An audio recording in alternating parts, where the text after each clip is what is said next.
Oh la la. Well,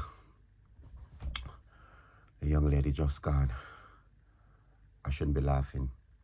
I don't know why I look like I'm at a fucking police station and I'm up for a fucking a lineup for them to pick me out. Anyway, ooh-wee! Last night was the bee's knees. I'm not going to lie to you. I am embarrassed by myself. Last night I said some things that shouldn't be said. Last night a young lady come around here and me and her sitting on the bed and we're watching a movie and we start talking.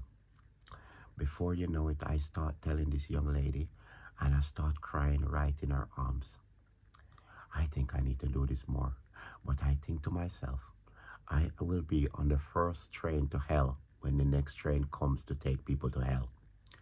Either, I don't know if it's a plane, it's a train, it's a bus run down to hell, a bicycle, you get scooter, I don't fucking know. But I think maybe I will be on one of them. Anyway, me and the young lady was here. And this is why I look like this. I only just woken up. I just let her through the door. I hope she's not out there still stalking me, because she used to stalk me.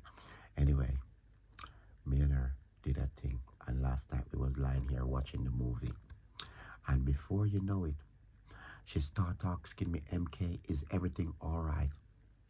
I said, no, it's not all right. I says to her, I start smoking. I start drinking a lot. I have nobody to love me and nobody to take care of me. I says, I feel like I'm in this world by myself. And before you know it, I start getting emotional. Then she starts squeezing me and she start rubbing my forehead. Before you know it, I tell so much fucking lie that I start crying. I couldn't believe the things that was coming out of my mouth for a grown man. I honestly couldn't believe. I sit here and I start hollering like a pig. You know when they catch a pig and the pig start hollering, wee, wee, wee. That's how I was fucking lying through my fucking bent up teeth them. I was lying like I'm in court and I'm about to get sentenced. And I'm trying to lie my way. I'm lying like I'm at a fucking lie detector test, giving a lie detector test, or I'm at a fraternity where they're figuring out if I'm the daddy. I'm trying to convince them this little dwarf is not mine, you know, all this type of thing. I'm sitting there looking like a fucking plonker. Anyway, I lie so much that the girl hugged me, she squeezed me. You know when you're crying and somebody give you a good hug? I needed a good hug though. I have not a good hug in a long time. So anyway, she gave me the hug and she's squeezing me and she's kissing me on my forehead and I'm thinking, oh, this is lovely. So at the same time I'm telling the lie, I'm thinking this is lovely and I'm crying a little bit more. Because for one, I'm disgusted with myself, and for two, the kissing on the forehead feels so nice. Her lips, them was wet and juicy, and I can feel the split on my forehead, and I'm thinking, oh my God. So before you know it now, I then stop crying and start turning over. I'm going like this and I turn over like this and I turn over like this. And all of a sudden I find my tongue long out my head. And it was in this girl's mouth. And I think because I'm crying, because she wasn't going to give me any. She wasn't going to give me any. But because I'm crying, yeah, she then start accepting me. I think this when girls come here or I meet woman, I think I need to cry more often. I swear to God, I think I need to cry more often. Because if I cry more often, because she says to me, oh my God, MK, I didn't know you was this sensitive. And I didn't know you're going through such a lot. You're such a good man. When I finished with her this morning, she says to me, you naughty boy. I did like when she called me a naughty boy. She says to me, oh, naughty boy. She says, you know what you did last night. You know what you did. And I said, what did I do? She says, well, all of a sudden you was crying and 1 minute your tongue was down my neck. I said I couldn't believe it myself. I says I'm not that type of guy. I says I'm not that type of type of guy to go around and push my tongue down people's neck.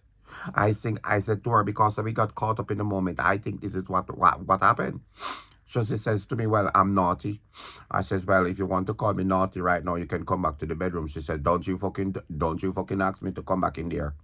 Don't you call me to come back in there. And she says to me, if you think I'm going to come back here and fall for your stupidness again, Elise. I says to her, it's not stupidness. I says, didn't you not see tears running out my eyes? I says, do you want me to cry again? She says to me, go and then cry. So I start squinting like this. Could I fucking get anything out? Because it was a lie from the four corners of hell I was doing last night. So now I start fucking squinking down like that, trying to force cry. Fucking nothing come out. So she said, there you go. I'm going home. And she went. But I just sent her a message and asked her if she get back safe. And she says to me, that was emotional last night and that was amazing. She says to me, well, you do sex better than you cry. Because when you was crying last night, you sound like somebody getting molested. And she says to me that I sound good when I cry. I'm good when I make love. She says, I'm good when I make love, but it sounds like I'm somebody getting molested when I'm crying. You know? So that was nice to hear. So she says to me, she'll see me soon. So hopefully, when she come back again, if she play hard to get, I will cry again. I think I should get an Oscar for last night. I think I should get an Oscar for last night. So if anybody has ever been in this position where a man is ladies, a man ever cry in your arms, you know, just get emotional like me last night, you know, leave us a comment. And on Facebook, give me a follow. On YouTube, give me a subscribe. This was wonderful. I'm going to practice to cry now. And from today on, every time I get 5 minutes spare, I'm going to practice to cry.